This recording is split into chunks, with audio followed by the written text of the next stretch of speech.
ঐতিহাসিক সমাবেশ সোশ্যাল মিডিয়ার সব কর্মী, সব কমিউনিটি, সব গ্রুপের একটাই ডাক, আগামীকাল ধর্মতলা চলো।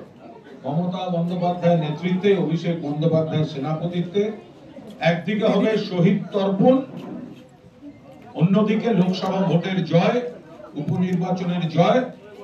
মা মাটি মানুষের জন্য উৎসর্গ করবেন আমাদের নেত্রী। এখানে উপস্থিত আপনারা সবাই, এখানে রয়েছেন অরূপ চক্রবর্তী, কলকাতা পুরসভার কাউন্সিলর শুধু নন, আমাদের অন্যতম মুখপাত্র, অত্যন্ত ভালো বলে, গভীরতা নিয়ে বলে, পড়াশোনা করে বলে, ওর বক্তৃতাও শুনতে খুবই ভালো লাগে। ও সবসময় আমার মধ্যে ঝগড়া করেন, ও ভালো বলে।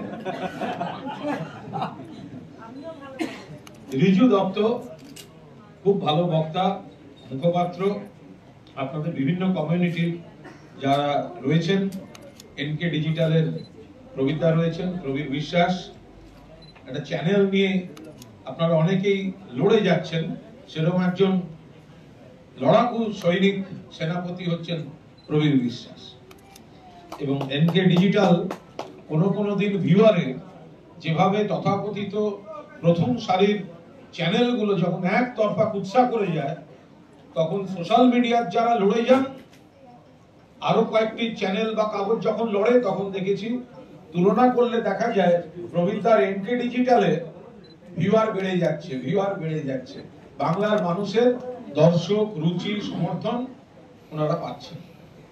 খুব সংক্ষেপে বলবো, আজকে সকলেরই প্রচুর কাজ, কালকের সমাবেশ, কিন্তু আপনারা যে আজকে এই সমাবেশটার আয়োজন করেছেন বা করে থাকেন, এর জন্য আপনাদের সকলকে স্যালুট, সেলাম জানাচ্ছি। কারণ আজকের দিনে দাঁড়িয়ে তথ্য প্রযুক্তির যুগে আমরা নিশ্চয়ই নিবিড় জনসংযোগ করব, আমরা ডোর টু ডোর যাব, আমরা বড় জনসভা করব, ছোট পাড়ার গলিতেও স্ট্রিট কর্নার করব, বাজারের সামনে দাঁড়িয়ে বাজারে সভা করব, সরাসরি মানুষের সঙ্গে জনসংযোগ করব। কিন্তু সময়ের ডাক আপনি ফেলতে পারবেন না। আজকে যদি আমি একটা তৃণমূল কংগ্রেসের সৈনিক হিসাবে একটা এলাকার একটা বাজারে দাঁড়িয়ে সভা করি, সেখানে হয়তো 500 থেকে 1000 লোক শুনছেন, একটু বেশি মাইক দিলে 5000 লোক শুনছেন, কিন্তু আপনারা অ্যাক্টিভ হলে ওটা 50 লক্ষ মানুষকে স্পর্শ করছে।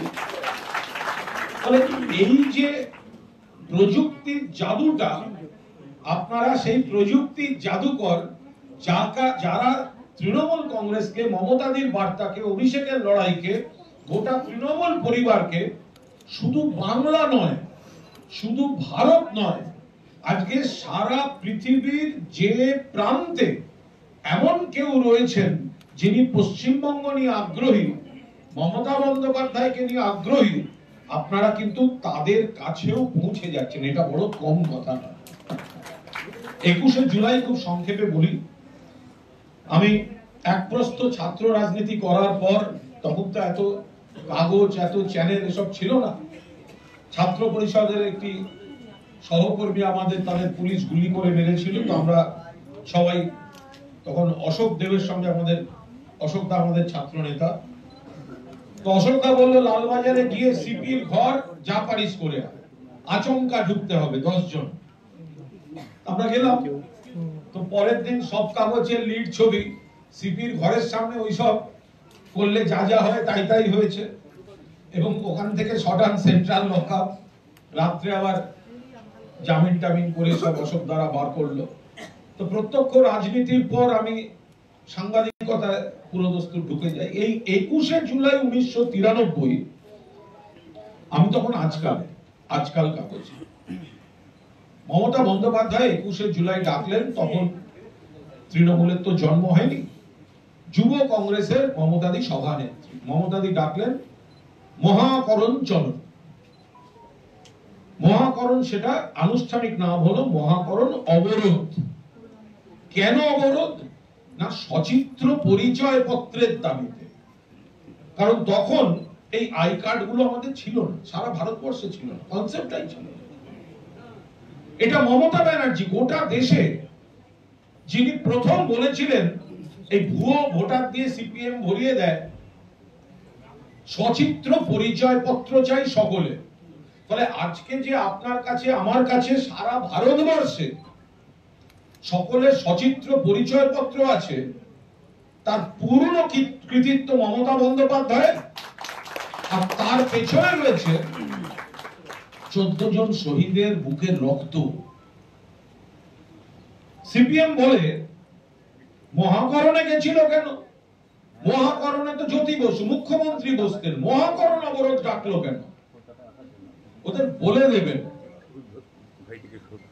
মহাকরণ ডাকা হয়েছিল এই কারণে, কারণ সচিত্র পরিচয় পত্রটা কে দেবে? ইলেকশন কমিশন, মুখ্য নির্বাচনী অফিসার। এখন যেমন অন্য অফিসে মুখ্য নির্বাচনী অফিসার বসেন, তখন রাইটার্সে বসতেন। রাইটার্সে মুখ্য নির্বাচনী অফিসারের ঘর ছিল, সেই কারণে মহাকরণ অবরোধ রাখা হয়েছিল। কর্মসূচি ছিল 5টা পয়েন্টে জমায়েত, এবং সেই 5টা পয়েন্টে জনসভা হবে, শান্তিপূর্ণ জনসভা। মঞ্চ থাকবে, সব জায়গা ভাগ করে দেওয়া হয়েছিল জেলাগুলোকে, আর মমতাদি সব জায়গা ঘুরে বক্তৃতা করবেন। একটা উন্মাদনা তৈরি হচ্ছিল, বোঝা যাচ্ছিল বিরাট লোক হবে, বিরাট লোক হবে। তো আমাকে তখন, আমি আজকালের সাংবাদিক, বয়স অনেক কম, আমার অ্যাসাইনমেন্ট পড়লো সারাদিন মমতা বন্দ্যোপাধ্যায়ের সঙ্গে। আর আমার সঙ্গে থাকলেন এখন প্রয়াত, আজকালের তখনকার চিফ রিপোর্টার, নামী সাংবাদিক শুভ সম্পদ। তো শুভদা আর আমি সকালবেলা মমতাদির বাড়ি পৌঁছে গেলাম, 30B হরিশ চ্যাটার্জি স্ট্রিট। সকালে মমতাদি তখনও ঘর থেকে বেরোননি, ভেতরে আছেন, অফিস ঘরে আসেননি, রেডি হচ্ছেন, অফিস সামলাচ্ছেন আমাদের সকলের প্রিয় আরেকজন প্রয়াত মানুষ মানিক মজুমদার। এবং সকাল থেকে কি প্ররোচনা, কি আক্রমণ! তখন তো হাতে হাতে মোবাইল ছিল না, বিভিন্ন জায়গা থেকে ফোন আসছে, ট্রেন আটকে দিয়েছে, প্ল্যাটফর্মে অ্যাটাক করে দিচ্ছে, বাস আটকে দিচ্ছে, বাস ভাঙচুর করছে, গাড়ি আটকে লোক নামিয়ে মারছে। মোদ্দা কথা, সারা বাংলা সেদিন কলকাতা মুখী, আর সিপিএম আটকাতে নেমেছে। এরপরে মমতা ব্যানার্জি বেরিয়ে এলেন, মমতাদি রওনা হলেন, আমরা সঙ্গে। প্রথম তিনি গিয়েছিলেন মেয়র রোডের মুখে, মেয়র রোড। সেখানে তখন পঙ্কজ ব্যানার্জি, শোভনদেব চ্যাটার্জি, মদন মিত্ররা রয়েছেন। সিপিএম মঞ্চ করতে দেয়নি, ম্যাটাডোর মঞ্চের উপর দাঁড়িয়ে বক্তৃতা। পুলিশ একতরফা বেধড়ক লাঠিচার্জ করেছে, ইট পাটকেল ছুড়েছে, গোটা জায়গাটা ছত্রভঙ্গ, কিন্তু তখনও গুলি চলেনি। মমতাদি বললেন, মিটিং চালিয়ে যাও, আমাদের লক্ষ্য কোনো গন্ডগোল করা নয়, মানুষ বক্তৃতা শুনতে এসছে। এরপর আমরা রওনা হলাম ব্রেমন রোডের দিকে। কাউন্সিল হাউস স্ট্রিটের সামনে হঠাৎ দেখা গেল যে উপাস থেকে সৌগত রায় একটা স্কুটারে আসছেন, জামা ছেঁড়া, ধুতি প্রায় খুলে লুটোচ্ছে রাস্তায়। মমতা, ওরা মারছে, ওরা মারছে, তুমি যেও না। মমতাদি গাড়ি থেকে নেমে পড়লেন। সৌগতদা বলছেন, ব্রেমন রোডে মঞ্চ ভেঙে দিয়েছে, গুলি বোমা চালাচ্ছে, বেধড়ক মারছে, তুমি ওদিকে যেও না। মমতাদি বললেন, আমার কর্মীরা মার খাচ্ছে, আমি তো যাব ওখানে। গাড়ি ছেড়ে দিয়ে হাঁটতে শুরু করলেন। ওইখান দিয়ে হাঁটছেন কাউন্সিল হাউস স্ট্রিট, বাঁ হাতে জিপিও, ডান হাতে রাইটার্স বিল্ডিং, পেছন দিক দিয়ে ব্রেমন রোডে ঢুকলেন। সিপিএম যেটা মিথ্যা কথা বলে, কুৎসা করে, যে মমতাদি রাইটার্স দখল করতে গেছিলেন, ভুল। তখন এত ক্যামেরা ছিল না, কিন্তু কয়েকটা কাগজে ছবি বেরিয়েছিল, ইংরেজি স্টেটসম্যান বা এই ধরনের কোন কাগজে ছবি বেরিয়েছিল যে মমতা বন্দ্যোপাধ্যায় রোড ডিভাইডারে জিপিওর ফুটপাথ দিয়ে হাঁটছেন। আর মমতাদি সেদিন বাকিদের বলেছিলেন, কেউ রাইটার্সের দিকে তাকাবেন না, আমরা ওদের ঘেন্না করি। পুরো মবটাকে মমতাদি কন্ট্রোলে রেখেছিলেন, কেউ রাইটার্সের দিকে যায়নি।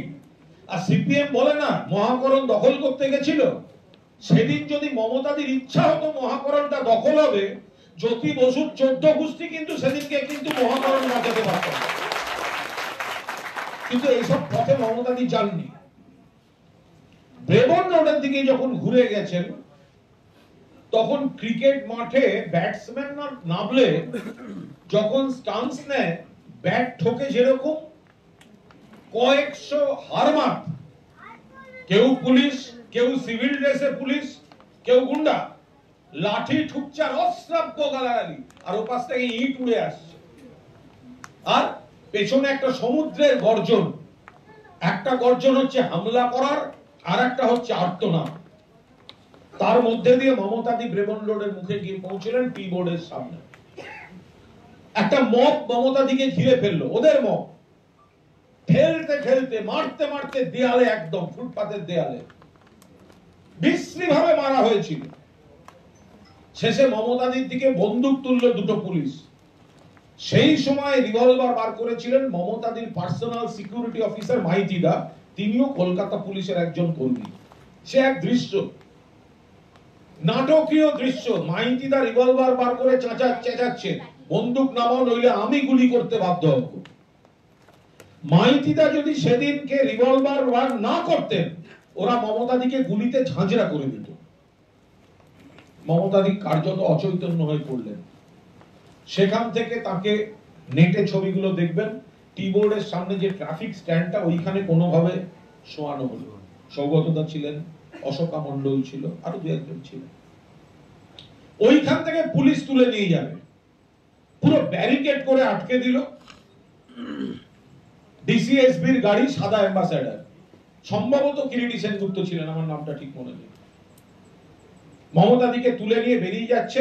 ব্যারিকেডের বাইরে আমাদের গাড়িটা ছিল, আজকালের গাড়ি, আমরা ফলো করলাম। একমাত্র আমরাই ফলো করতে পেরেছিলাম, পুলিশেরও দ্বিতীয় গাড়ি ছিল না, একটাই গাড়ি, যেটা ওরা মমতাদিকে তুলে নিয়েছিল।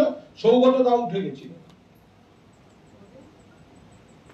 এরপরে ঘুরপথে যাওয়ার সময় গঙ্গার ধারে মমতাদির একটু জ্ঞান ফেরে, মমতাদি ওই গাড়িতে থাকবেন না, মমতাদি দরজা খুলে নামতে চাইছেন। সেটা দৃশ্য পেছন থেকে দেখছি, গাড়ির দরজা খুলে যাচ্ছে, মমতাদির মুখ বেরিয়ে আসছে, আবার কেউ টেনে নিচ্ছে, ভয়ঙ্কর দৃশ্য।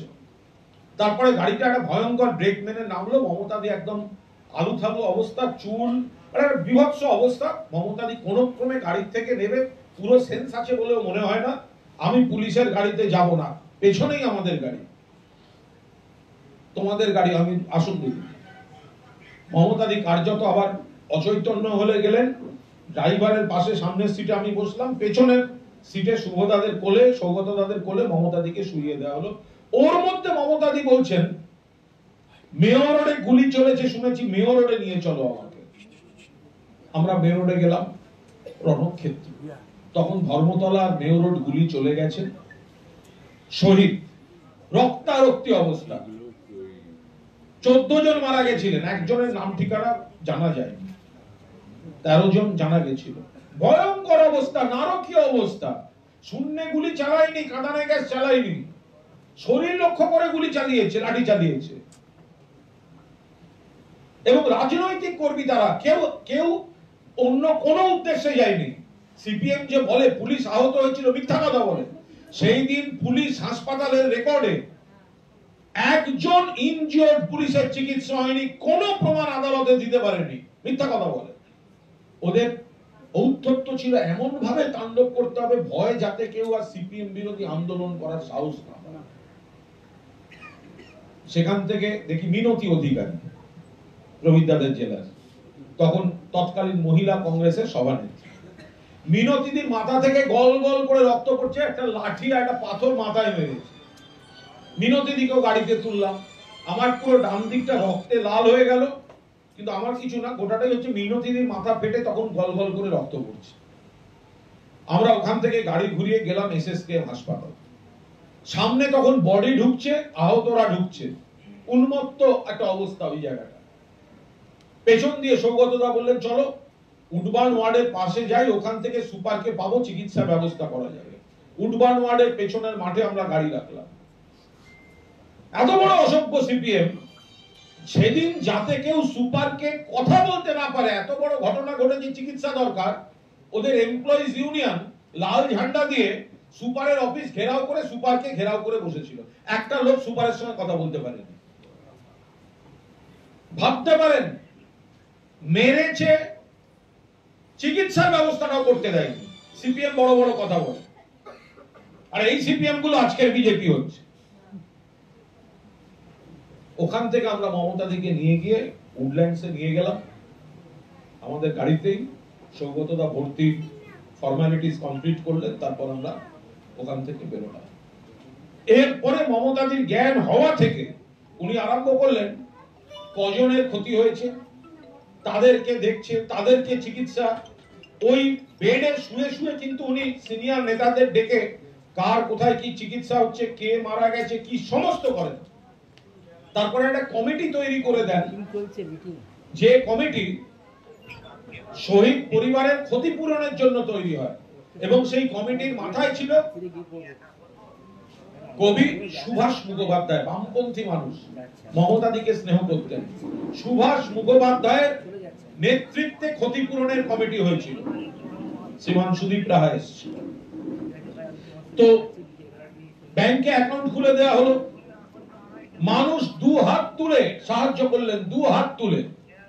এরপর 5ই অক্টোবর হাজরা মোড়ে শহীদ পরিবারগুলিকে ফিক্সড ডিপোজিটের কাগজ, আর্থিক সাহায্য মমতা বন্দ্যোপাধ্যায় তুলে দিলেন। তারপর যখনই যা সুযোগ হয়েছে তাদের পরিবারগুলি থেকে চাকরি ইত্যাদি।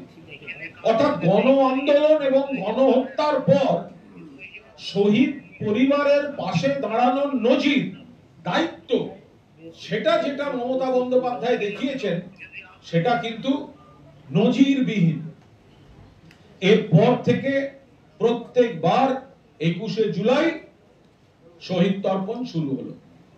এখন আমরা যারা তৃণমূল ঘরানা, তৃণমূল পরিবারের, আমাদের এরকম হয়ে গেছে, যখন নতুন বছরের ক্যালেন্ডার বেরোয়, কেউ দেখেন আরে দেখো তো দুর্গাপুজোর ছুটিটা কি কি বার পড়লো, কেউ দেখেন ঈদটা কোন সময় পড়তে পারে, কেউ দেখেন বড়দিন কি বার পড়লো, আর তৃণমূল পরিবার সবার আগে দেখে 21শে জুলাই এবার কি বার পড়লো।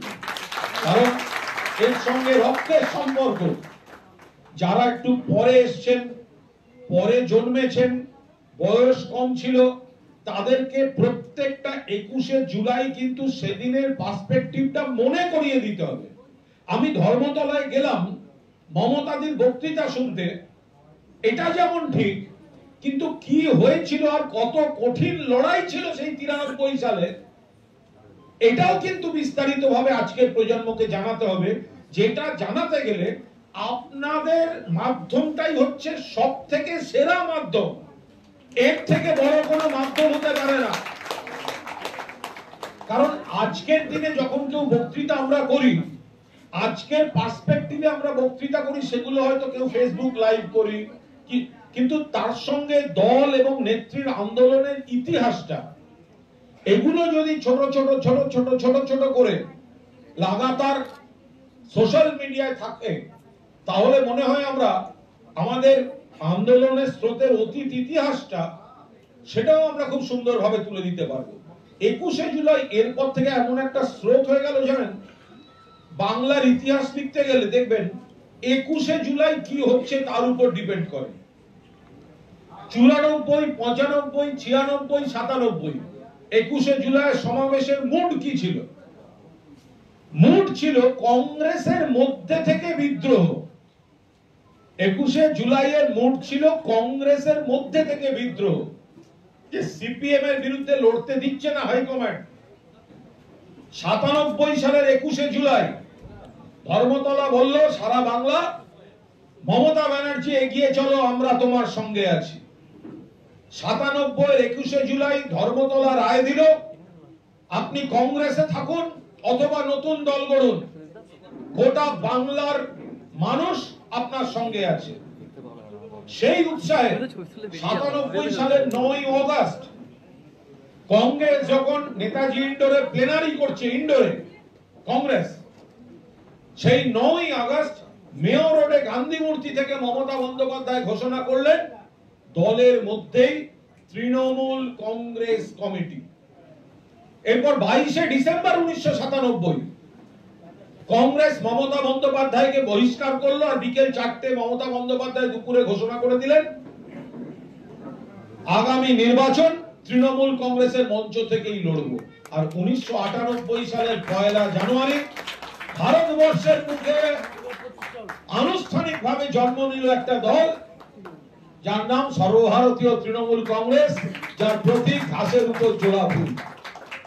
11 সালে রাজ্যে পালা বদল হলো। তার আগে প্রতিটা 21শে জুলাই একটা করে রাজনৈতিক তাৎপর্য ছিল। সেবার অবশ্য ব্রিগেডে সমাবেশ হয়েছিল, তারপর থেকে ধর্মতলায়। এবারও সমাবেশ, মমতাদির নির্দেশ শুনবো, অভিষেকের নির্দেশ শুনবো। 3টে তাৎপর্য। 1, বাংলাকে তৃণমূলের দুর্গ রাখতে হবে। মমতা বন্দ্যোপাধ্যায়ের কর্মসূচি, মমতা বন্দ্যোপাধ্যায়ের উন্নয়ন আরো বেশি করে মানুষের কাছে পৌঁছে দিতে হবে। দলের মধ্যে 99টা ভালো কাজ হচ্ছে, একটা যদি ভুল কাজ হয়, অন্যায় কাজ হয়, মানুষ বিরক্ত হন, কড়া ব্যবস্থা নিয়ে সংশোধনের মাধ্যমে তৃণমূল কংগ্রেসকে আরো বেশি গ্রহণযোগ্য করে মানুষের কাছে রাখতে হবে। এটা গেল 1। 2, বিজেপি সিপিএম যারা কুৎসা, ব্যক্তি আক্রমণ, প্রতিহিংসা, এজেন্সি, টাকা বন্ধ, এদের চক্রান্তগুলো ভেঙে গুঁড়িয়ে দিতে হবে। আর 3, বাংলার রাজনীতিতে বাংলাকে যেমন তৃণমূলের দুর্গ করে রাখতে হবে, পাশাপাশি দিল্লির দরবার কিন্তু সময়ের সঙ্গে সঙ্গে ডাক দিচ্ছে। নরেন্দ্র মোদীর সরকার বেশি দিন টিকবে না। ইন্ডিয়া জোট সরকার গঠন করবে। যতদিন বিরোধী আছি আমরা, বাংলার 42 জন সাংসদ তৃণমূলের, বাংলার দাবি, বাংলার অধিকার, আমরা সোচ্চার হব। কেন্দ্রের জনবিরোধী নীতির বিরুদ্ধে সোচ্চার হব। আর নতুন সরকার যখন হবে বিজেপির পতনের পর, সেই সরকারের লাগাম যাতে মমতা ব্যানার্জির হাতে থাকে, সেই সরকারের লাগাম যাতে বাংলার হাতে থাকে, তার জন্য আমাদের জমিটাকে আরো শক্তিশালী করতে হবে। কোনো আত্মতুষ্টির জায়গা নেই। পরের পর ভোট জেতা হচ্ছে, আত্মতুষ্টির কোনো জায়গা নেই। আমরা বারবার যেটা বলছি, মমতাদি বলছেন, অভিষেক বলছেন, আমাদের নেতৃত্ব বলছেন, এই মেসেজটা গ্রাসরুট অবধি। আমরা তো একটা জায়গায় বক্তৃতা করব, কিন্তু আপনারা সবাই মিলে যেটা করছেন সেটা হচ্ছে প্রত্যেকটা মানুষের হাতের ফোনটাতেও আপনারা পৌঁছে যাচ্ছেন আপনাদের নেটওয়ার্কের মধ্যে দিয়ে। একটা বক্তৃতায় যেটা হবে না, 100টা বক্তৃতায় যেটা হবে না, 1000টা বক্তৃতায় যেটা হবে না, আপনার পরপর 2, 3, 4টে পোস্ট মানুষকে তৈরি করে দেবে, মানসিকভাবে তথ্য দেবে, যুক্তি দেবে, অতীতের সঙ্গে তুলনা করবে। এবং আমাদের যারা বিভিন্ন শাখা সংগঠন, গণ সংগঠনের কর্মী আছেন, আমি তো বলবো যারা সোশ্যাল মিডিয়ায় কাজ করেন, যারা কমিউনিটি গ্রুপ তৈরি করে করেন, কেউ ইউটিউব চ্যানেল তৈরি করে করেন, কেউ ইন্ডিভিজুয়ালি করেন, এই সৈনিকদের লড়াইয়ের কোনো তুলনা নেই। তারা হয়তো অনেক সময় কোনো পৃষ্ঠপোষকতা পায় না, অনেক সময় কোনো উৎসাহ পায় না।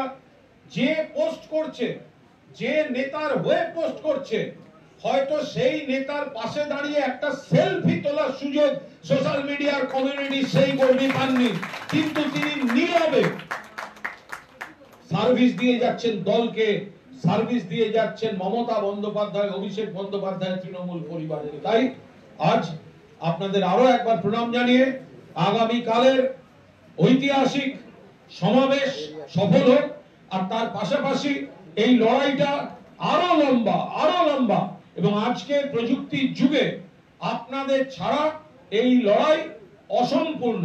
তাই আপনাদেরও অনেক অনেক অনেক অনেক দায়িত্ব বাড়ছে এবং আগামী দিন সবাই মিলে গোটা তৃণমূল পরিবার একজোট হয়ে তৃণমূলকে আরো কতটা নির্বাচনী সাফল্য, মানুষের ভালোবাসা, মানুষের দোয়া, মানুষের আশীর্বাদের দরজায় নিয়ে যাওয়া যায়, আমরা সবাই মিলে ধারাবাহিকভাবে তার পরীক্ষা দিয়ে চলবো। আশা করি আমরা সবাই একদিন উত্তীর্ণ হব। ভালো থাকবেন, বয়স্কদের প্রণাম, বাকিদের শুভেচ্ছা। জয় হিন্দ, বন্দে মাতরম, জয় বাংলা, সর্বভারতীয় তৃণমূল কংগ্রেস জিন্দাবাদ। অনেক অনেক